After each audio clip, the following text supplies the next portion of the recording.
Hello everyone welcome back to your own channel Scientia. ਜਿਵੇਂ ਕਿ ਤੁਸੀਂ ਜਾਣਦੇ ਹੋ ਆਪਾਂ ਆਪਣੀ ਚੈਨਲ ਤੇ ਸਾਇੰਸ ਦੀ ਪ੍ਰੀਪਰੇਸ਼ਨ ਕਰ ਰਹੇ ਹਾਂ ਕੰਪੀਟੀਟਿਵ ਐਗਜ਼ਾਮਸ ਦੇ ਲਈ।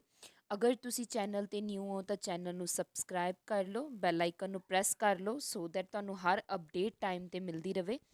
ਅੱਜ ਆਪਾਂ ਜੋ ਥਰਮੋਡਾਇਨਾਮਿਕਸ ਚੈਪਟਰ ਕੀਤਾ ਸੀ ਉਸ ਦੇ ਆਪਾਂ MCQ ਦਾ ਪਾਰਟ 1 ਕਰ ਚੁੱਕੇ ਹਾਂ। ਅੱਜ ਆਪਾਂ ਪਾਰਟ 2 ਕਰਾਂਗੇ। ਅਗਰ ਤੁਸੀਂ ਪਾਰਟ 1 ਨਹੀਂ ਦੇਖਿਆ ਤਾਂ ਪਹਿਲਾਂ ਪਾਰਟ 1 ਦੇਖ ਲਓ ਸੋ ਦੈਟ ਤੁਹਾਡੇ ਜੋ ਪਹਿਲੇ ਵਾਲੇ ਨੂਮੈਰੀਕਲਸ ਹੈ ਉਹ ਕਲੀਅਰ ਹੋ ਜਾਣ। ਅੱਜ ਆਪਾਂ ਪਾਰਟ 2 ਕਰਾਂਗੇ MCQs ਦਾ ਥਰਮੋਡਾਇਨਾਮਿਕਸ ਚੈਪਟਰ ਦਾ, ਜੋ ਤੁਹਾਡੇ ਮਾਸਟਰ ਕੈਡਰ ਐਗਜ਼ਾਮਸ ਦੇ ਲਈ ਮੋਸਟ ਇੰਪੋਰਟੈਂਟ ਰਹਿਣ ਵਾਲਾ ਹੈ। ਸਟਾਰਟ ਕਰਦੇ ਹਾਂ ਸਭ ਤੋਂ ਪਹਿਲਾਂ ਫਸਟ MCQ ਤੋਂ। ਦੇਖੋ ਫਸਟ MCQ ਕੀ ਹੈ ਤੁਹਾਡੇ ਕੋਲ। ਫਸਟ ਹੈ ਫਸਟ ਲਾ ਥਰਮੋਡਾਇਨਾਮਿਕ ਸਟੇਟਸ ਦੈਟ, ਜੋ ਫਸਟ ਲਾ ਹੈ ਥਰਮੋਡਾਇਨਾਮਿਕਸ ਦਾ ਉਹ ਕੀ ਸਟੇਟ ਕਰਦਾ ਹੈ। ऑप्शन ए है system can do work, system work कर सकते हैं। ऑप्शन बी है सिस्टम हैज़ टैंपरेचर, सिस्टम को कोई टैंपरेचर है। Option C system has pressure, कि सिस्टम को कोई प्रेशर प्रेजेंट है। ऑप्शन डी है ਤੁਹਾਡੇ ਕੋਲ heat is form of energy, या फिर गल करते कि हीट है जो फॉर्म ऑफ एनर्जी है। देखो अगर आप गल करिए तो फर्स्ट ला की सी d U is equal to d Q, change in heat plus change in work done d work done. ਤਾਂ ਇਸ ਦੇ ਵਿੱਚ ਦੇਖੋ ਇਹਦੀ ਕੋਈ ਗੱਲ ਨਹੀਂ ਕੀਤੀ ਗਈ ਕਿ ਸਿਸਟਮ ਕੋਲ ਕੀ ਚੀਜ਼ ਹੈ ਕਿ ਨਹੀਂ ਹੈ। ਇਹਦੇ ਵਿੱਚ ਗੱਲ ਕੀ ਸੀ ਵੀ ਜੋ ਹੀਟ ਹੈ ਉਹ ਕਿਸ ਦੀ ਫੋਰਮ ਹੈ, એનર્ਜੀ ਦੀ ਫੋਰਮ ਹੈ। ਇਸ ਲਈ ਜੋ ਰਾਈਟ ਆਨਸਰ ਕੀ ਹੋ ਜਾਏਗਾ, ਡੀ ਹੋ ਜਾਏਗਾ। ਮੀਨਸ ਫਸਟ ਲਾ ਦੇ ਵਿੱਚ ਇਹਨਾਂ ਚੀਜ਼ਾਂ ਬਾਰੇ ਗੱਲ ਕੀਤੀ ਗਈ ਸੀਗੀ। ਠੀਕ ਹੈ ਜੀ। ਨੈਕਸਟ ਆਪਾਂ ਗੱਲ ਕਰਾਂਗੇ ਸੈਕਿੰਡ MCQ ਦੀ। ਸੈਕਿੰਡ ਹੈ which of the following is not thermodynamical function. ਇਹਨਾਂ ਦੇ ਵਿੱਚੋਂ ਐਵੇਂ ਦਾ ਕੌਣ ਹੈ ਜੋ ਥਰਮੋਡਾਇਨਾਮਿਕਲ ਫੰਕਸ਼ਨ ਨਹੀਂ ਹੈ। ਦੇਖੋ ਇੱਦਾਂ ਦੇ ਕੁਐਸਚਨਸ ਵੀ ਬਣਦੇ ਆ ਕਿ ਕੀ ਚੀਜ਼ ਥਰਮੋਡਾਇਨਾਮਿਕਲ ਫੰਕਸ਼ਨ ਹੈ, ਕੀ ਚੀਜ਼ ਥਰਮੋਡਾਇਨਾਮਿਕਲ ਫੰਕਸ਼ਨ ਨਹੀਂ ਹੈ, ਤਾਂ ਤੁਹਾਨੂੰ ਪਤਾ ਹੋਣਾ ਚਾਹੀਦਾ। ਗੱਲ ਕਰਾਂਗੇ ਆਪਸ਼ਨਸ ਦੀ। ਆਪਸ਼ਨ ਏ ਹੈ ਤੁਹਾਡੇ ਕੋਲ ਇੰਥੈਲਪੀ, ਆਪਸ਼ਨ ਬੀ ਹੈ ਤੁਹਾਡੇ ਕੋਲ ਵਰਕ ਡਨ, ਆਪਸ਼ਨ ਸੀ ਹੈ ਤੁਹਾਡੇ ਕੋਲ ਗਿਬਸ એનર્ਜੀ, ਆਪਸ਼ਨ ਡੀ ਹੈ ਇੰਟਰਨਲ એનર્ਜੀ। ਤਾਂ ਤੁਸੀਂ ਦੱਸਣਾ ਇਹਨਾਂ ਦੇ ਵਿੱਚੋਂ ਕਿਹੜਾ ਆਪਣੇ ਕੋਲ ਥਰਮੋਡਾਇਨਾਮਿਕਲ ਫੰਕਸ਼ਨ ਨਹੀਂ ਹੈ। ਦੇਖੋ ਵਰਕ ਇਹਦੇ ਵਿੱਚ ਰਾਈਟ ਆਪਸ਼ਨ ਬੀ ਹੈ ਵਰਕ ਡਨ ਹੈ। ਇਹ ਕਿਸ ਬੇਸਿਸ ਤੇ ਆਇਆ? ਵਰਕ ਡਨ ਥਰਮੋਡਾਇਨਾਮਿਕਲ ਫੰਕਸ਼ਨ ਨਹੀਂ ਹੈ। ਵਰਕ ਡਨ ਕਿਸ ਤੇ ਡਿਪੈਂਡ ਕਰਦਾ? ਪਾਥ ਫੰਕਸ਼ਨ ਹੈ। ਵਰਕ ਡਨ ਆਪਣੇ ਕੋਲ ਕੀ ਹੈ? ਪਾਥ ਫੰਕਸ਼ਨ ਹੈ। ਕਲੀਅਰ? ਤਾਂ ਇਹਦਾ ਮਤਲਬ ਜੋ ਸਿਸਟਮ ਹੈ ਵਰਕ ਡਨ ਦਾ ਉਹ ਕਿਸ ਤੇ ਡਿਪੈਂਡ ਕਰ ਰਿਹਾ? ਪਾਥ ਤੇ ਡਿਪੈਂਡ ਕਰ ਰਿਹਾ। ਉਹ ਕੋਈ ਵੀ ਥਰਮੋਡਾਇਨਾਮਿਕਲ ਫੰਕਸ਼ਨ ਨਹੀਂ ਹੈ। ਮੀਨਸ ਇਹ ਵੀ ਦੱਸੂਗਾ ਕਿ ਇਨੀਸ਼ੀਅਲ ਸਟੇਟ ਕੀ ਹੈ, ਫਾਈਨਲ ਸਟੇਟ ਕੀ ਹੈ, ਉੱਥੇ ਤੱਕ ਪਹੁੰਚਣ ਤੱਕ ਦਾ ਜਿੰਨਾ ਪਾਥ ਹੈ ਉਹ ਸਭ ਦੇ ਬਾਰੇ ਆਪਾਂ ਨੂੰ ਕੌਣ ਦੱਸਦਾ? ਵਰਕ ਡਨ ਦੱਸਦਾ। ਬਾਕੀ ਜੋ ਆਪਣੇ ਕੋਲ ਇੰਥੈਲਪੀ ਹੈ, ਗਿਬਸ એનર્ਜੀ ਹੈ, ਇੰਟਰਨਲ એનર્ਜੀ ਹੈ, ਇਹ ਸਾਰੇ ਫੰਕਸ਼ਨਸ ਹੈ ਕਿਸ ਦੇ? ਥਰਮੋਡਾਇਨਾਮਿਕਲ ਫੰਕਸ਼ਨਸ ਹੈ। ਕਲੀਅਰ? ਕਲੀਅਰ ਹੋਇਆ? ਇਹਨਾਂ ਦੇ ਵਿੱਚ ਮੇਨਲੀ ਅਗਰ ਆਪਾਂ ਗੱਲ ਕਰੀਏ ਕਿਸ ਦੀ ਗੱਲ ਹੋ ਰਹੀ ਹੈ? ਟੈਂਪਰੇਚਰ ਦੀ ਗੱਲ ਹੋ ਰਹੀ ਹੈ। ਜੋ ਬਾਕੀ ਹੈ ਟੈਂਪਰੇਚਰ ਦੀ ਗੱਲ ਹੋ ਰਹੀ ਹੈ, ਪ੍ਰੈਸ਼ਰ ਦੀ ਗੱਲ ਹੋ ਰਹੀ ਹੈ। ਇਹ ਕਿਸ ਨਾਲ ਰਿਲੇਟ ਕਰਦੇ ਆ? ਸਾਰੇ ਰਿਲੇਟ ਕਰਦੇ ਨੇ ਆਪਣੇ ਕੋਲ ਥਰਮੋਡਾਇਨਾਮਿਕਲ ਫੰਕਸ਼ਨ ਦੇ ਨਾਲ ਰਿਲੇਟ ਕਰਦੇ ਆ। ਇਸ ਲਈ ਇਹ ਕੀ ਨੇ? ਸਾਰੇ ਥਰਮੋਡਾਇਨਾਮਿਕਲ ਫੰਕਸ਼ਨ ਹੈਗੇ ਆ, ਬਟ ਜੋ ਆਪਣਾ ਵਰਕ ਡਨ ਹੈ ਉਹ ਥਰਮੋਡਾਇਨਾਮਿਕਲ ਫੰਕਸ਼ਨ ਨਹੀਂ ਹੈ। ਕਲੀਅਰ? ਨੈਕਸਟ ਗੱਲ ਕਰਦੇ ਹਾਂ ਥਰਡ MCQ ਦੀ। ਥਰਡ ਦੇਖੋ ਆਊਟ ਆਫ ਵਿਚ, ਇਹਨਾਂ ਵਿੱਚੋਂ ਦੱਸਣਾ ਡਜ਼ਨ ਡਿਪੈਂਡ ਔਨ ਪਾਥ। ਇਹਨਾਂ ਵਿੱਚੋਂ ਕਿਹੜਾ ਚੀਜ਼ ਹੈ ਜੋ ਪਾਥ ਤੇ ਡਿਪੈਂਡ ਨਹੀਂ ਕਰਦੀ? ਆਪਸ਼ਨ ਏ ਹੈ ਤੁਹਾਡੇ ਕੋਲ ਟੈਂਪਰੇਚਰ, ਆਪਸ਼ਨ ਬੀ ਹੈ એનર્ਜੀ, ਆਪਸ਼ਨ ਸੀ ਹੈ ਵਰਕ ਡਨ, ਆਪਸ਼ਨ ਡੀ ਹੈ ਨਨ ਆਫ ਦੀਜ਼, ਜਾਂ ਕੋਈ ਵੀ ਨਹੀਂ। ਦੇਖੋ ਆਪਾਂ ਨੇ ਦੋ ਚੀਜ਼ਾਂ ਕੀਤੀਆਂ ਸੀ, ਮੈਂ ਤੁਹਾਨੂੰ ਕਰਵਾਈਆਂ ਸੀ, ਇੱਕ ਸਟੇਟ ਫੰਕਸ਼ਨ, ਇੱਕ ਕਰਵਾਏ ਸੀ ਪਾਥ ਫੰਕਸ਼ਨ। ਤਾਂ ਉਹਨਾਂ ਦੀਆਂ ਐਗਜ਼ਾਮਪਲਸ ਕੀ ਹੋ ਜਾਂਦੀਆਂ ਨੇ? ਇੰਪੋਰਟੈਂਟ ਹੋ ਜਾਂਦੀਆਂ ਨੇ। ਇੱਥੇ ਡਜ਼ਨ ਡਿਪੈਂਡ ਅਪੋਨ ਪਾਥ, ਜੋ ਪਾਥ ਤੇ ਡਿਪੈਂਡ ਨਹੀਂ ਕਰਦੇ। ਮੀਨਸ ਜੋ ਕਿਹੜੇ ਹੋਣਗੇ ਫਿਰ? ਸਟੇਟ ਫੰਕਸ਼ਨ ਹੋਣਗੇ। ਸਟੇਟ ਫੰਕਸ਼ਨ ਪੁੱਛਿਆ ਗਿਆ। ਆਪਸ਼ਨਸ ਦੇਖ ਲਓ। ਆਪਸ਼ਨ ਏ ਹੈ ਤੁਹਾਡੇ ਕੋਲ ਟੈਂਪਰੇਚਰ, ਆਪਸ਼ਨ ਬੀ ਹੈ ਤੁਹਾਡੇ ਕੋਲ એનર્ਜੀ, ਆਪਸ਼ਨ ਸੀ ਹੈ ਵਰਕ ਡਨ, ਆਪਸ਼ਨ ਡੀ ਹੈ ਨਨ ਆਫ ਦੀਜ਼, ਜਾਂ ਕੋਈ ਵੀ ਨਹੀਂ। ਦੇਖੋ ਇਸ ਦੀ ਅਗਰ ਆਪਾਂ ਗੱਲ ਕਰੀਏ, ਜੋ ਆਪਣੇ ਕੋਲ ਵਰਕ ਹੈ ਤੇ એનર્ਜੀ ਹੈ ਇਹ ਆਪਣੇ ਕੋਲ ਪਾਥ ਫੰਕਸ਼ਨ ਨੇ। ਕਲੀਅਰ? ਵਰਕ ਤੇ એનર્ਜੀ ਪਾਥ ਫੰਕਸ਼ਨ ਹੈ, ਬਟ ਜੋ ਟੈਂਪਰੇਚਰ ਹੈ ਉਹ ਆਪਣੇ ਕੋਲ ਕੀ ਹੈ? ਸਟੇਟ ਫੰਕਸ਼ਨ ਹੈ। ਤਾਂ ਇਸ ਕੁਐਸਚਨ ਦਾ ਰਾਈਟ ਆਨਸਰ ਕੀ ਹੋ ਜਾਏਗਾ? ਏ, ਕਿਉਂਕਿ ਟੈਂਪਰੇਚਰ ਇਨੀਸ਼ੀਅਲ ਦੱਸਦਾ ਤੇ ਫਾਈਨਲ ਪੁਆਇੰਟ ਦੱਸਦਾ। ਕਲੀਅਰ? ਨੈਕਸਟ ਆਪਾਂ ਗੱਲ ਕਰਾਂਗੇ ਨੈਕਸਟ MCQ ਦੀ। ਆਈ ਥਿੰਕ ਫੋਰਥ ਹੈ। First law of thermodynamic is thermodynamics is a special case of, ਜੋ ਫਸਟ ਲਾ ਸੀ ਥਰਮੋਡਾਇਨਾਮਿਕਸ ਦਾ ਉਹ ਸਪੈਸ਼ਲ ਕੇਸ ਸੀ ਕਿਸ ਦਾ? ਦੇਖੋ ਆਪਸ਼ਨ ਏ ਹੈ ਤੁਹਾਡੇ ਕੋਲ ਨਿਊਟਨਸ ਲਾ, ਨਿਊਟਨ ਲਾ ਦੱਸਦੇ, ਬਿਲਕੁਲ ਇਹਦੀ ਤਾਂ ਕੋਈ ਸੈਂਸ ਹੀ ਨਹੀਂ ਹੈ, ਤਾਂ ਇਹ ਤਾਂ ਗਲਤ ਹੀ ਹੋ ਗਿਆ। ਆਪਸ਼ਨ ਬੀ ਹੈ ਲਾ of conservation of energy, option C ਹੈ ਚਾਰਲੇਜ਼ ਲਾ, ਆਪਸ਼ਨ ਡੀ ਹੈ ਲਾ ਆਫ ਹੀਟ ਐਕਸਚੇਂਜ। ਇਹਨਾਂ ਦੇ ਵਿੱਚੋਂ ਤੁਸੀਂ ਦੱਸਣਾ ਹੈ ਕਿ ਜੋ ਫਸਟ ਲਾ ਹੈ ਥਰਮੋਡਾਇਨਾਮਿਕਸ ਦਾ ਉਹ ਕਿਸ ਨਾਲ ਰਿਲੇਟ ਕਰਦੇ ਹਨ। ਦੇਖੋ ਜੋ ਫਸਟ ਲਾ ਆਫ ਥਰਮੋਡਾਇਨਾਮਿਕਸ ਹੈ ਉਹ ਰਿਲੇਟ ਕਰਦੇ ਲਾ ਆਫ ਕੰਜ਼ਰਵੇਸ਼ਨ ਆਫ એનર્ਜੀ। ਆਪਾਂ ਨੇ ਪਹਿਲਾਂ ਵੀ ਕੁਐਸਚਨ ਕੀਤਾ, ਉਹਦੇ ਵਿੱਚ ਕੀ ਗੱਲ ਹੋਈ ਸੀ ਕਿ ਜੋ ਫਸਟ ਲਾ ਆਫ ਥਰਮੋਡਾਇਨਾਮਿਕਸ ਹੈ ਉਸ ਦੇ ਵਿੱਚ ਆਈ ਥਿੰਕ ਸੀਗਾ, ਜਸਟ ਅ ਸੈਕਿੰਡ, ਹਾਂਜੀ, ਉਹ ਕੀ ਹੈ ਕਿ heat is form of energy ਤੇ ਡਿਪੈਂਡ ਕਰਦਾ। ਤਾਂ ਦੇਖੋ law of conservation of energy ਕੀ ਹੁੰਦੀ ਹੈ ਕਿ energy neither be created, energy ਨੂੰ ਨਾ ਤਾਂ ਆਪਾਂ ਕ੍ਰੀਏਟ ਕਰ ਸਕਦੇ ਹਾਂ, એનર્ਜੀ ਨੂੰ ਨਾ ਤਾਂ ਆਪਾਂ ਕ੍ਰੀਏਟ ਕਰ ਸਕਦੇ ਹਾਂ, ਬਣਾ ਸਕਦੇ ਹਾਂ, ਕ੍ਰੀਏਟ ਦਾ ਮਤਲਬ, ਨਾ ਹੀ એનર્ਜੀ ਨੂੰ ਆਪਾਂ ਡਿਸਟਰੋਏ ਕਰ ਸਕਦੇ ਹਾਂ, ਖਤਮ ਕਰ ਸਕਦੇ ਹਾਂ। ਇਹ ਹੁੰਦਾ ਲਾ ਆਫ ਕੰਜ਼ਰਵੇਸ਼ਨ ਆਫ એનર્ਜੀ, ਜਿਸ ਦੀ ਗੱਲ ਕੀਤੀ ਗਈ ਸੀ ਫਸਟ ਲਾ ਆਫ ਥਰਮੋਡਾਇਨਾਮਿਕਸ ਦੀ। ਤਾਂ ਇਸ ਕੁਐਸਚਨ ਦਾ ਰਾਈਟ ਆਨਸਰ ਕੀ ਹੋ ਜਾਏਗਾ? ਆਪਸ਼ਨ ਬੀ ਹੋ ਜਾਏਗਾ। ਕਲੀਅਰ। ਨੈਕਸਟ ਕੁਐਸਚਨ ਦੀ ਗੱਲ ਕਰਦੇ ਹਾਂ। ਨੈਕਸਟ ਦੇਖੋ, ਨੈਕਸਟ ਕੁਐਸਚਨ ਕੀ ਆ ਗਿਆ ਹੈ, ਇਹ thermodynamic process in which temperature T of the system remain constant. ਉਹ ਥਰਮੋਡਾਇਨਾਮਿਕਸ ਦਾ ਪ੍ਰੋਸੈਸ ਜਿਹਦੇ ਵਿੱਚ ਟੈਂਪਰੇਚਰ ਕੀ ਰਹਿੰਦਾ? ਕੌਨਸਟੈਂਟ ਰਹਿੰਦਾ, ਮੀਨਸ ਟੈਂਪਰੇਚਰ ਚੇਂਜ ਨਹੀਂ ਹੁੰਦਾ। ਇਨ ਵਿੱਚ ਵੇਰੀਏਬਲਸ ਕੌਣ ਕੌਣ ਚੇਂਜ ਹੋ ਰਿਹਾ? ਪ੍ਰੈਸ਼ਰ ਐਂਡ ਵੋਲਿਊਮ ਕੀ ਹੋਵੇ, ਚੇਂਜ ਹੋਵੇ, ਉਸਨੂੰ ਕੀ ਕਿਹਾ ਜਾਂਦਾ? ਆਪਸ਼ਨਸ ਦੇਖ ਲਓ। ਆਪਸ਼ਨ ਏ ਹੈ ਆਈਸੋਕੋਰਿਕ, ਆਪਸ਼ਨ ਬੀ ਹੈ ਆਈਸੋਥਰਮਲ, ਆਪਸ਼ਨ ਸੀ ਹੈ ਆਈਸੋਬਾਰਿਕ, ਆਪਸ਼ਨ ਡੀ ਹੈ ਨਨ ਆਫ ਦੀਜ਼ ਜਾਂ ਕੋਈ ਵੀ ਨਹੀਂ। ਦੇਖੋ ਸਾਰੇ ਆਪਸ 'ਚ ਰਿਲੇਟ ਕਰਦੇ ਆ। ਆਈਸੋਕੋਰਿਕ ਦਾ ਮਤਲਬ ਕੀ ਹੁੰਦਾ? ਜਦੋਂ ਤੁਹਾਡੇ ਕੋਲ ਵੋਲਿਊਮ ਕੌਨਸਟੈਂਟ ਹੋਵੇ। ਆਈਸੋਥਰਮਲ ਕੀ ਹੁੰਦਾ ਤੁਹਾਡੇ ਕੋਲ? ਜਦੋਂ ਤੁਹਾਡੇ ਕੋਲ ਟੈਂਪਰੇਚਰ ਕੌਨਸਟੈਂਟ ਹੋਵੇ। ਥਰਮਲ ਮਤਲਬ ਟੈਂਪਰੇਚਰ ਕੀ ਰਵੇ ਤੁਹਾਡੇ ਕੋਲ? ਕੌਨਸਟੈਂਟ ਰਵੇ, ਉਸਨੂੰ ਆਈਸੋਥਰਮਲ ਬੋਲਦੇ ਆ। ਨੈਕਸਟ ਆਪਣੇ ਕੋਲ ਕੀ ਸੀ? ਆਈਸੋਬਾਰਿਕ ਦਾ ਮਤਲਬ ਕੀ ਹੁੰਦਾ? ਬਾਰ ਕਿਹਦੀ ਯੂਨਿਟ ਹੈ? ਪ੍ਰੈਸ਼ਰ ਦੀ। ਤਾਂ ਆਈਸੋਬਾਰਿਕ ਕਿਹੜੇ ਹੁੰਦੇ ਆਪਣੇ ਕੋਲ? ਜਿਨ੍ਹਾਂ ਦੇ ਵਿੱਚ ਪ੍ਰੈਸ਼ਰ ਕੀ ਰਵੇ? ਕੌਨਸਟੈਂਟ ਰਵੇ, ਉਹਨਾਂ ਨੂੰ ਆਪਾਂ ਕੀ ਬੋਲ ਦਿੰਦੇ ਹਾਂ? ਆਈਸੋਬਾਰਿਕ। ਤਾਂ ਆਪਣੇ ਕੋਲ ਪੁੱਛਿਆ ਕੀ ਸੀ? Temperature constant. ਤਾਂ ਇਸ ਕੁਐਸਚਨ ਦਾ ਰਾਈਟ ਆਨਸਰ ਵੀ ਆਪਸ਼ਨ ਬੀ ਹੋ ਜਾਏਗਾ। ਕਲੀਅਰ। ਨੈਕਸਟ ਦੇਖੋ, ਨੈਕਸਟ ਕੁਐਸਚਨ ਕੀ ਹੈ, if an ideal gas is compressed isothermally. ਅਗਰ ਆਪਾਂ ਕਿਸੇ ਵੀ ਆਈਡੀਅਲ ਗੈਸ ਨੂੰ ਕੰਪਰੈਸ ਕਰਦੇ ਹਾਂ ਆਈਸੋਥਰਮਲੀ, ਦੈਨ ਤਾਂ ਕੀ ਹੋਏਗਾ? ਦੇਖੋ ਆਈਡੀਅਲ ਗੈਸ ਬਾਰੇ ਪੁੱਛਿਆ ਗਿਆ, ਉਹਨੂੰ ਅਗਰ ਆਪਾਂ ਕੰਪਰੈਸ ਕਰਦੇ ਹਾਂ। ਆਪਸ਼ਨਸ ਦੇਖਦੇ ਹਾਂ। ਨੋ ਵਰਕ ਇਜ਼ ਡਨ, ਕੋਈ ਵੀ ਕੰਮ ਨਹੀਂ ਹੋਏਗਾ। ਆਪਸ਼ਨ ਬੀ ਹੈ heat is released, heat release ਹੋਏਗੀ।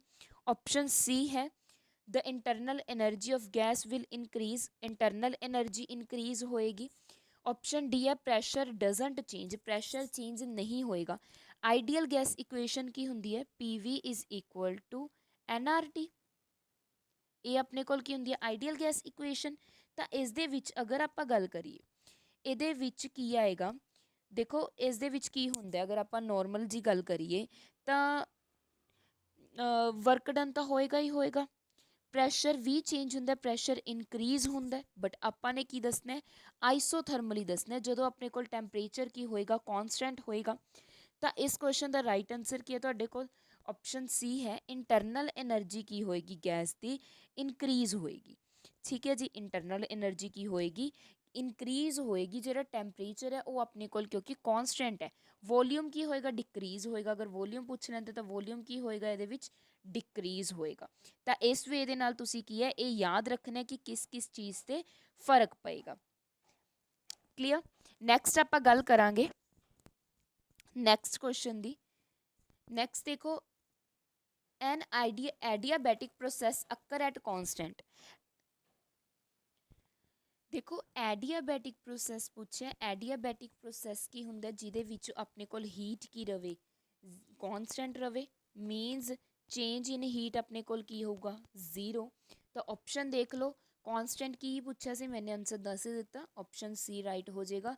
ਨਾ ਤਾਂ ਟੈਂਪਰੇਚਰ ਆਈਸੋਥਰਮਲ ਹੁੰਦਾ, ਪ੍ਰੈਸ਼ਰ ਆਈਸੋਬਾਰਿਕ ਹੁੰਦਾ, ਤੇ ਟੈਂਪਰੇਚਰ ਐਂਡ ਪ੍ਰੈਸ਼ਰ ਕੌਨਸਟੈਂਟ ਦੀ ਤਾਂ ਗੱਲ ਹੀ ਨਹੀਂ ਹੋਈ। ਤਾਂ ਐਡੀਆਬੈਟਿਕ ਦੇ ਵਿੱਚ ਕੀ ਹੁੰਦਾ? ਜਦੋਂ ਹੀਟ ਕੌਨਸਟੈਂਟ ਹੋਵੇ। ਤਾਂ ਇਸ ਕੁਐਸਚਨ ਦਾ ਰਾਈਟ ਆਨਸਰ ਕੀ ਆ ਜਾਏਗਾ ਆਪਣੇ ਕੋਲ?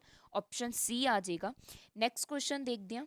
ਨੈਕਸਟ ਹੈ ਜੀ ਤੁਹਾਡੇ ਕੋਲ ਅ ਪੋਲੀ ਅਟੋਮਿਕ ਗੈਸ। ਪੋਲੀ ਅਟੋਮਿਕ ਗੈਸ ਹੈ ਜਿਸ ਦੇ ਵਿੱਚ ਇਜ਼ ਕੰਪਰੈਸਡ ਟੂ 1/8, ਜਿਹਨੂੰ ਕੰਪਰੈਸ ਕੀਤਾ ਗਿਆ 1/8, compress to 1/8 of its volume adiabatically, ਉਸਦੇ ਵੋਲਿਊਮ ਨਾਲ ਐਡੀਆਬੈਟਿਕਲੀ ਕੰਪਰੈਸ ਕੀਤਾ ਗਿਆ।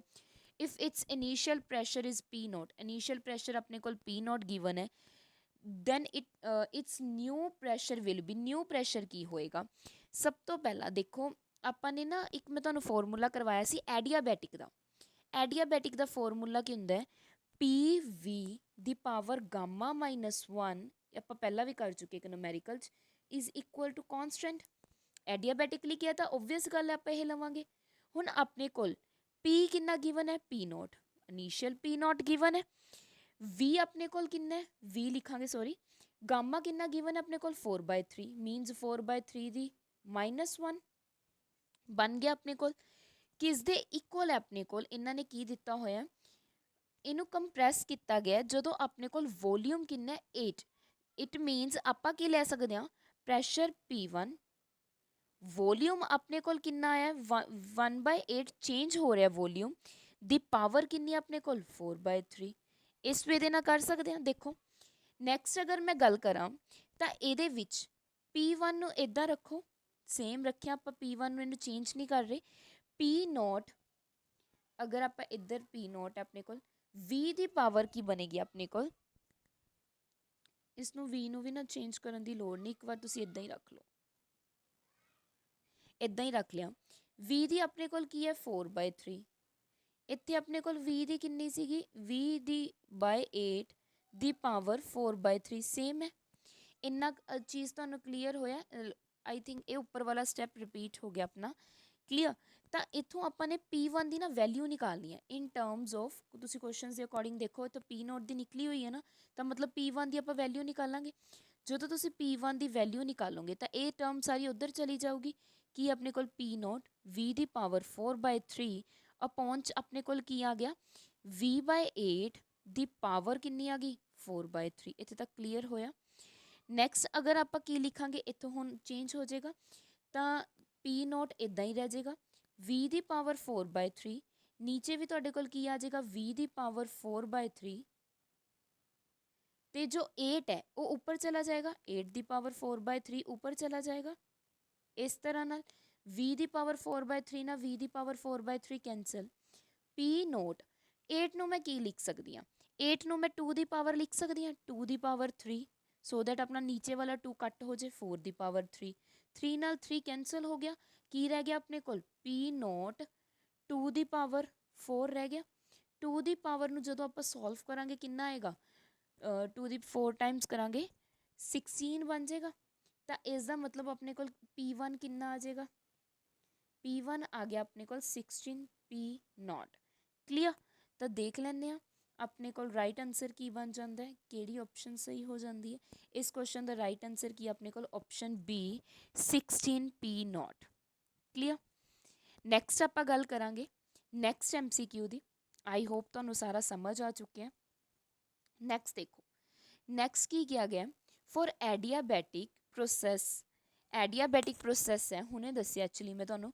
ਗਾਮਾ ਕਿਹਦੇ ਇਕੁਅਲ ਹੈ ਆਪਣੇ ਕੋਲ CP/CV ਦੇ, ਇਹੀ ਹੁੰਦਾ ਨਾ ਗਾਮਾ ਦੀ ਵੈਲਿਊ। CP/CV ਜਦੋਂ ਡਿਵਾਈਡ ਕਰਦੇ ਹਾਂ ਤਾਂ ਰੇਸ਼ੋਜ਼ ਆ ਜਾਂਦੀਆਂ ਨੇ ਮੋਨੋ ਅਟੋਮਿਕ ਲਈ, ਡਾਈ ਅਟੋਮਿਕ ਲਈ।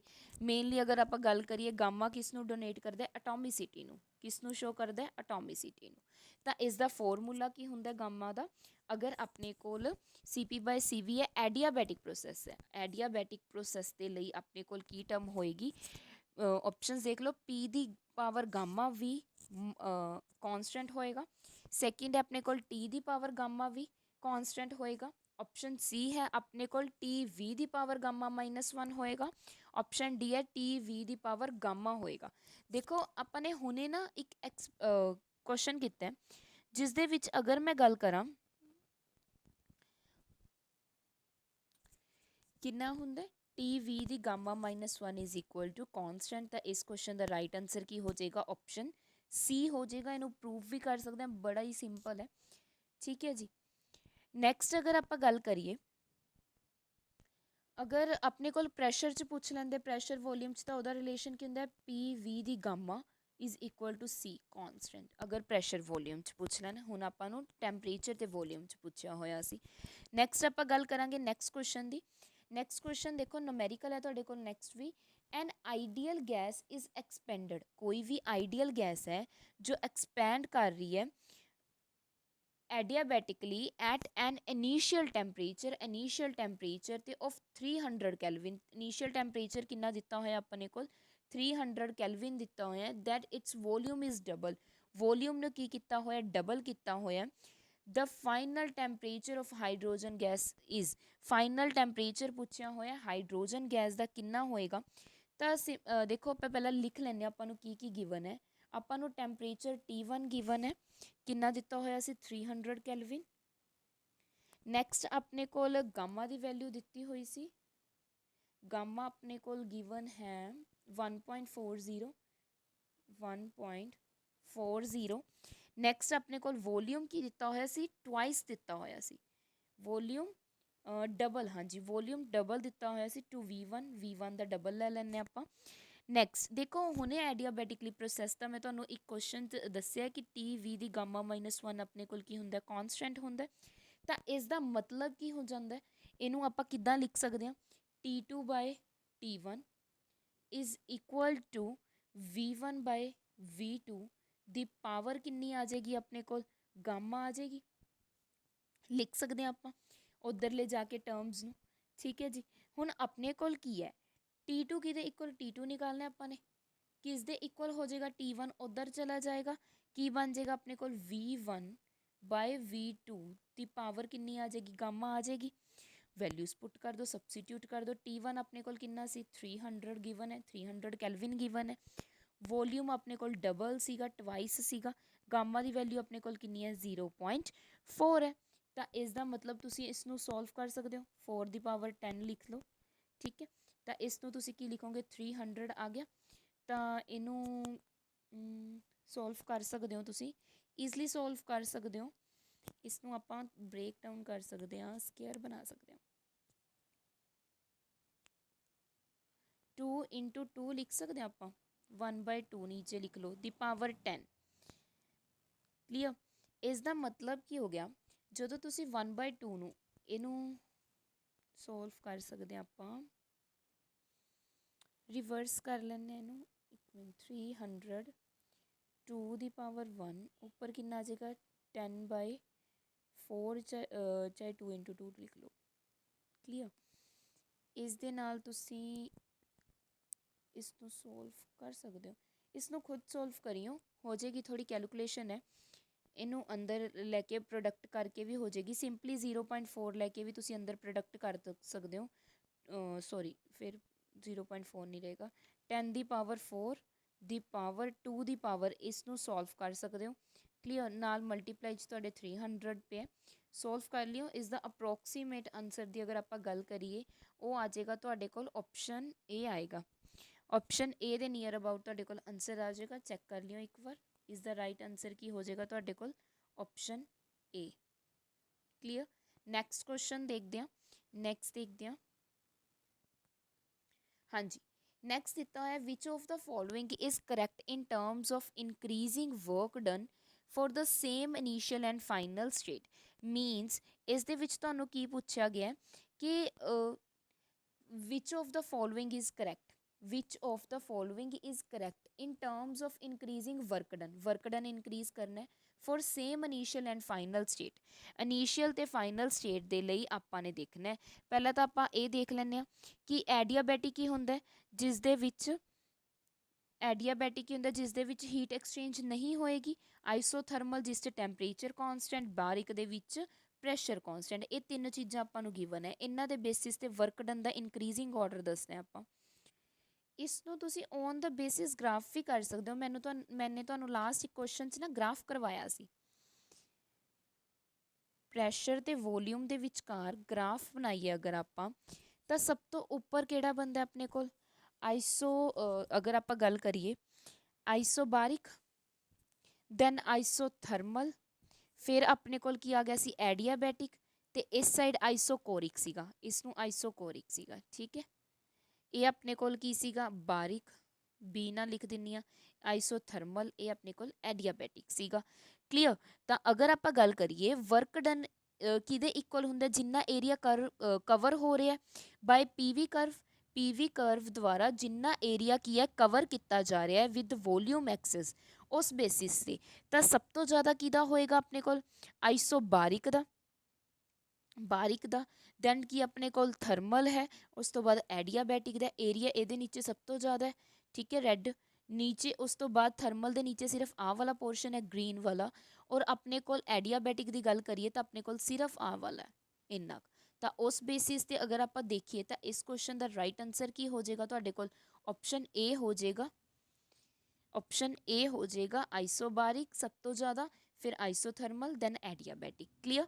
ਤੁਸੀਂ ਗ੍ਰਾਫ ਦੇ ਥਰੂ ਵੀ ਕੀ ਹੈ ਕੁਐਸਚਨ ਈਜ਼ਲੀ ਕਰ ਸਕਦੇ ਹੋ।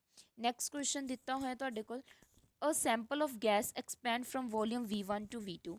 ਕੋਈ ਵੀ ਸੈਂਪਲ ਹੈ ਜਿਸ ਦਾ ਵੋਲਿਊਮ ਐਕਸਪੈਂਡ ਕੀਤਾ ਗਿਆ V1 to V2, the amount of work done by the gas is greatest when the expansion is amount work done ਦੀ ਸਭ ਤੋਂ ਜ਼ਿਆਦਾ ਕਦੋਂ ਹੋਏਗੀ, ਜਦੋਂ ਐਕਸਪੈਂਸ਼ਨ ਕਿਸ ਤਰ੍ਹਾਂ ਦੀ ਐਕਸਪੈਂਸ਼ਨ ਹੋਏਗੀ, ਆਈਸੋਥਰਮਲ ਹੋਏਗੀ, ਆਈਸੋਬਾਰਿਕ ਹੋਏਗੀ ਜਾਂ ਐਡੀਆਬੈਟਿਕ ਹੋਏਗੀ, ਜਾਂ ਤਿੰਨਾਂ ਕੇਸਿਸ ਦੇ ਵਿੱਚ ਇਕੁਅਲ ਹੋਏਗੀ, ਤੁਸੀਂ ਇਹ ਦੱਸਣਾ ਹੈ।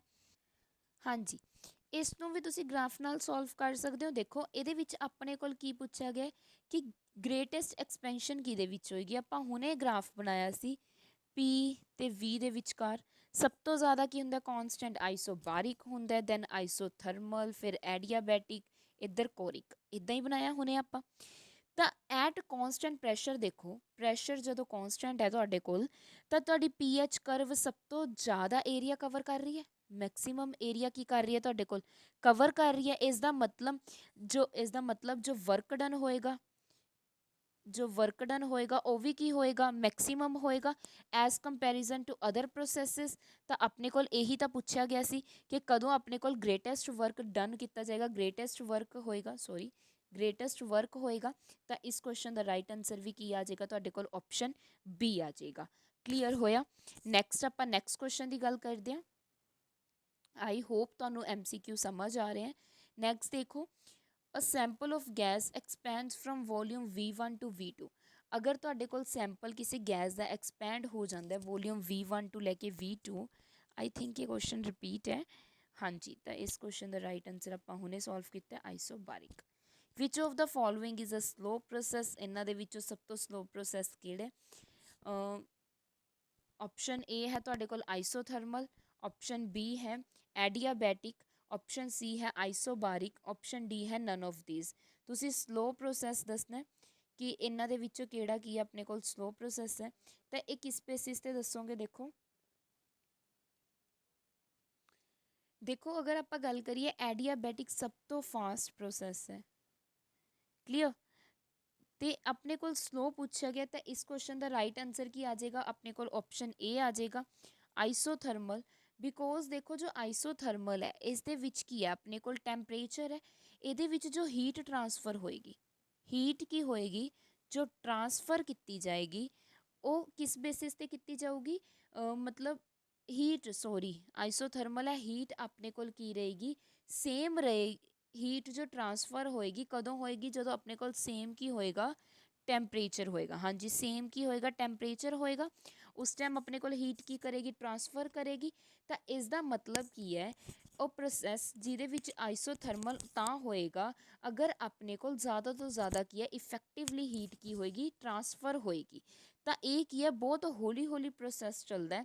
ਤਾਂ ਇਸ ਕੁਐਸਚਨ ਦਾ ਰਾਈਟ ਆਨਸਰ ਕੀ ਹੈ, ਆਪਸ਼ਨ ਏ ਹੈ। ਠੀਕ ਹੈ, ਕਿਉਂਕਿ ਇਹਨੂੰ ਨੈਸੈਸਰਲੀ ਹੀਟ ਟਰਾਂਸਫਰ ਕਰਨੀ ਪੈਂਦੀ ਹੈ ਸੇਮ ਟੈਂਪਰੇਚਰ 'ਤੇ। ਤਾਂ ਇਸ ਲਈ ਇਹ ਕੀ ਚੱਲੇਗੀ ਸਲੋ ਡਾਊਨ ਚੱਲੇਗੀ। ਕਲੀਅਰ। ਨੈਕਸਟ ਕੁਐਸਚਨ ਦੇਖਦੇ ਹਾਂ। ਆਈ ਥਿੰਕ ਇਹ ਆਪਣਾ ਲਾਸਟ ਕੁਐਸਚਨ ਹੈ। ਪਲੀਜ਼ ਅਗਰ ਤੁਹਾਨੂੰ ਵੀਡੀਓ ਅੱਛੀ ਲੱਗਦੀ ਹੈ ਤਾਂ ਵੀਡੀਓ ਨੂੰ ਲਾਈਕ ਕਰਿਆ ਕਰੋ, ਆਪਣੇ ਫਰੈਂਡਸ ਨਾਲ ਸ਼ੇਅਰ ਕਰੋ ਜੋ ਪ੍ਰਿਪਰੇਸ਼ਨ ਕਰ ਰਹੇ ਆ ਮਾਸਟਰ ਕੈਡਰ ਐਗਜ਼ਾਮਸ ਦੀ, ਔਰ ਪਲੀਜ਼ ਵੀਡੀਓ ਨੂੰ ਲਾਈਕ ਕਰਿਆ ਕਰੋ, ਮਤਲਬ ਚੈਨਲ ਨੂੰ ਸਪੋਰਟ ਕਰਿਆ ਕਰੋ। ਕਲੀਅਰ। ਲਾਸਟ ਕੁਐਸਚਨ ਦੇਖਦੇ ਹਾਂ। In a thermodynamic process pressure of a fixed mass, ਤਾਂ ਪ੍ਰੈਸ਼ਰ ਕੀ ਦਿੱਤਾ ਹੋਇਆ ਤੁਹਾਨੂੰ ਫਿਕਸਡ ਮਾਸ ਦਾ, is a change in such a manner that gas molecule give out 20 joule, gas molecule ਕੀ ਦਿੰਦੇ ਆ ਤੁਹਾਡੇ ਕੋਲ 20 joule of heat 20 joule heat ਦਿੰਦੇ ਆ and 10 joule of work is done 10 joule ਕੀ ਹੋ ਰਿਹਾ ਤੁਹਾਡੇ ਕੋਲ ਵਰਕ ਕੀਤਾ ਜਾ ਰਿਹਾ if the initial internal energy ਤੁਹਾਡੇ ਕੋਲ ਕਿੰਨੀ ਦਿੱਤੀ ਹੋਈ ਹੈ 40 ਜੂਲ ਦਿੱਤੀ ਹੋਈ ਹੈ ਤਾਂ ਤੁਸੀਂ ਕੀ ਪਤਾ ਕਰਨਾ ਫਾਈਨਲ ਇੰਟਰਨਲ ਐਨਰਜੀ ਕੀ ਕਰਨੀ ਹੈ ਤੁਸੀਂ ਪਤਾ ਕਰਨੀ ਹੈ ਦੇਖੋ ਇਹ ਕੁਐਸਚਨ ਨੂੰ ਕਿੱਦਾਂ ਕਰਾਂਗੇ ਸਭ ਤੋਂ ਪਹਿਲਾਂ ਜੋ ਆਪਾਂ ਨੂੰ ਗਿਵਨ ਹੈ ਆਪਾਂ ਉਹ ਲਿਖ ਲੈਂਦੇ ਹਾਂ ਆਪਾਂ ਨੂੰ ਡੀ ਕਿਊ ਦਿੱਤਾ ਹੋਇਆ ਡੀ ਕਿਊ ਦਿੱਤਾ ਹੋਇਆ ਕਿੰਨਾ ਦਿੱਤਾ ਹੋਇਆ 20 ਜੂਲ ਦੇਖੋ ਹੁਣ ਇੱਥੇ ਕੀ ਦੇਖੋਗੇ ਤੁਸੀਂ ਜੋ ਆਪਣੇ ਕੋਲ ਹੀਟ ਹੈ ਉਹ ਬਾਹਰ ਜਾ ਰਹੀ ਹੈ ਹੀਟ ਆਊਟ ਹੋ ਰਹੀ ਹੈ ਤਾਂ ਸਾਈਨ ਕੀ ਆਏਗਾ ਨੈਗੇਟਿਵ ਸਾਈਨ ਧਿਆਨ ਰੱਖਣੇ ਨੈਕਸਟ ਆਪਣੇ ਕੋਲ ਵਰਕ ਡਨ ਹੈ ਵਰਕ ਡਨ ਦੀ ਅਗਰ ਮੈਂ ਗੱਲ ਕਰਾਂ ਤਾਂ ਵਰਕ ਡਨ ਕੀ ਹੈ ਆਪਣੇ ਕੋਲ ਔਨ ਦਾ ਸਿਸਟਮ ਤਾਂ ਵਰਕ ਡਨ ਕੀ ਹੋ ਜਾਏਗਾ ਨੈਗੇਟਿਵ -10 ਜੂਲ ਆ ਗਿਆ ਕਲੀਅਰ ਨੈਕਸਟ ਆਪਣੇ ਕੋਲ ਕੀ ਦਿੱਤਾ ਹੋਇਆ ਸੀ ਇਨੀਸ਼ੀਅਲ ਇੰਟਰਨਲ ਐਨਰਜੀ ਕਿੰਨੀ ਹੈ 40 ਜੂਲ U1 ਕਿੰਨੀ ਦਿੱਤੀ ਹੋਈ ਹੈ ਆਪਣੇ ਕੋਲ 40 ਜੂਲ ਫਾਈਨਲ ਆਪਾਂ ਨੇ ਕੀ ਕਰਨੀ ਹੈ U2 ਆਪਾਂ ਕੀ ਕਰਨੀ ਹੈ ਪਤਾ ਕਰਨੀ ਹੈ ਇਹ ਤੁਹਾਡੇ ਕੋਲ ਸਿਰਫ ਇਹ ਕੁਐਸਚਨ ਹੈ ਤੁਹਾਡੇ ਕੋਲ ਕਲੀਅਰ ਸਟੇਟਮੈਂਟ ਦੇਖ ਕੇ ਤਾਂ ਡਰ ਹੀ ਲੱਗ ਜੇ ਪਤਾ ਨਹੀਂ ਕੀ ਆ ਗਿਆ ਦੇਖੋ ਫਸਟ ਲਾਅ ਆਫ ਥਰਮੋਡਾਇਨਾਮਿਕਸ ਕੀ ਕਹਿੰਦੇ ਨੇ dq is equal to du plus dw change in work done ਦੇ ਇਕੁਅਲ ਹੈ ਦੇਖੋ ਹੁਣ ਇਹਦੇ ਵਿੱਚੋਂ ਆਪਾਂ du ਇੰਟਰਨਲ ਐਨਰਜੀ ਪਤਾ ਕਰਨੀ ਹੈ ਕਿਸ ਦੇ ਇਕੁਅਲ ਹੋ ਜੂ ਚੇਂਜ ਇਨ ਹੀਟ ਮਾਈਨਸ ਚੇਂਜ ਇਨ ਵਰਕ ਡਨ ਇਸ ਤਰ੍ਹਾਂ ਨਾਲ ਬਣ ਗਿਆ ਹੁਣ ਆਪਣੇ ਕੋਲ ਜੋ ਜੋ ਗਿਵਨ ਹੈ ਵੈਲਿਊ ਪੁੱਟ ਕਰ ਦਈਏ ਡੀ ਅਗਰ ਆਪਾਂ ਗੱਲ ਕਰੀਏ ਆਪਣੇ ਕੋਲ du ਗਿਵਨ ਹੈ -20 ਸੌਰੀ dq ਗਿਵਨ ਹੈ -20 ਵਰਕ ਡਨ ਆਪਣੇ ਕੋਲ ਕਿੰਨਾ ਗਿਵਨ ਹੈ -8 ਮਾਈਨਸ ਅੱਗੇ ਮਾਈਨਸ ਮਾਈਨਸ ਕੀ ਹੋ ਜਾਏਗਾ +8 ਆ ਗਿਆ +8 ਹੀ ਸੀ ਨਾ ਸੌਰੀ 10 ਹੈ